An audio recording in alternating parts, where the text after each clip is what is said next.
আসসালামু আলাইকুম। আশা করছি ভালো আছেন। খুব চাঞ্চল্যকর একটি তথ্য আপনাদের মাঝে শেয়ার করছি। পরিমণির বিরুদ্ধে মামলা করলেন সেই গৃহকর্মী। নির্যাতন ও মারধরের অভিযোগে ঢাকায় চলচ্চিত্রে আলোচিত নায়িকা পরিমণির বিরুদ্ধে মামলা করেছেন গৃহকর্মী পিঙ্কি আক্তার।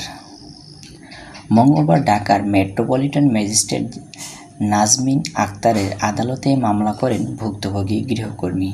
পরিমণিকে ১ নম্বর আসামি করে এ মামলা করেন ভুক্তভোগী। এবার মামলার পরিমণির ফ্ল্যাটে বসবাস করা সৌরভ নামে এক ব্যক্তিকেও আসামি করা হয়েছে। আদালত বাদীর জবানবন্দি গ্রহণ করে মামলাটি পুলিশ ব্যুরো অফ ইনভেস্টিগেশনকে পিআইবি তদন্ত করে আগামী ৮ই মে প্রতিবেদন দাখিলের নির্দেশ দেন আদালত।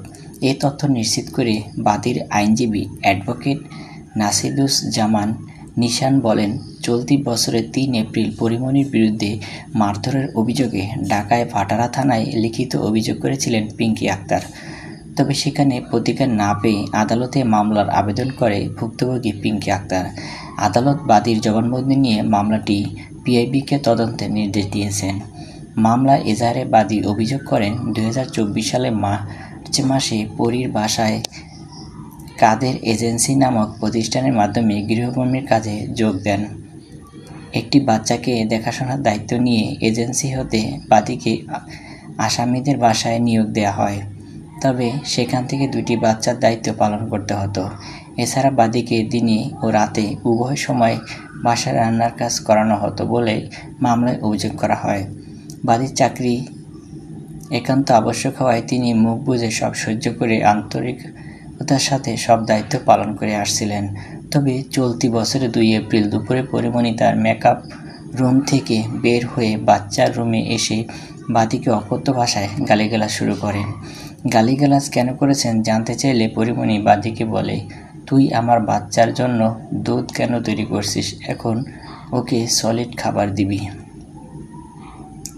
বাদী জবাবে বলেন, বাচ্চার খাওয়ার রুটিন অনুযায়ী এখন দুধ খাওয়ানোর কথা, তাই আমি দুধ তৈরি করছি।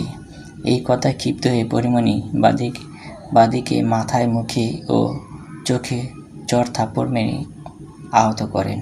এক পর্যায়ে ভুক্তভোগী পিঙ্কি পরিমণির মারধরে অজ্ঞান হয়ে পড়েন। জ্ঞান ফেরার পর বাদী ভীত সন্ত্রস্ত হয়ে পড়েন। ঘটনাস্থল থেকে নিরাপদ স্থানে যেতে তাকে হাসপাতালে নেওয়া হয়। পরিমণিকে বারবার অনুরোধ করতে থাকেন। ঘটনার সময় ২ নম্বর আসামি সৌরভ উপস্থিত ছিলেন, কিন্তু আসামিরা বাদীর কোনো কথা শোনেননি। উপরন্তু আসামি সৌরভ পিঙ্কিকে নির্যাতন করার জন্য পরিমণিকে উৎসাহিত করতে থাকেন। পরে 999-এ কল করে পুলিশ আসলে নিরাপদে আশ্রয় মেলে ভুক্তভোগী পিঙ্কির। সেখান থেকে ঢাকার কুর্মিটোলা জেনারেল হাসপাতালে চিকিৎসা গ্রহণ করেন তিনি। এরপর গত ৪ এপ্রিল ভাটারা থানায় একটি সাধারণ ডায়েরি করেন গৃহকর্মী পিঙ্কি আক্তার। বন্ধুরা, আমরা চলচ্চিত্রে যে অভিনয়গুলো দেখি তাদের অন্তরালে আরেকটি রূপ রয়েছে।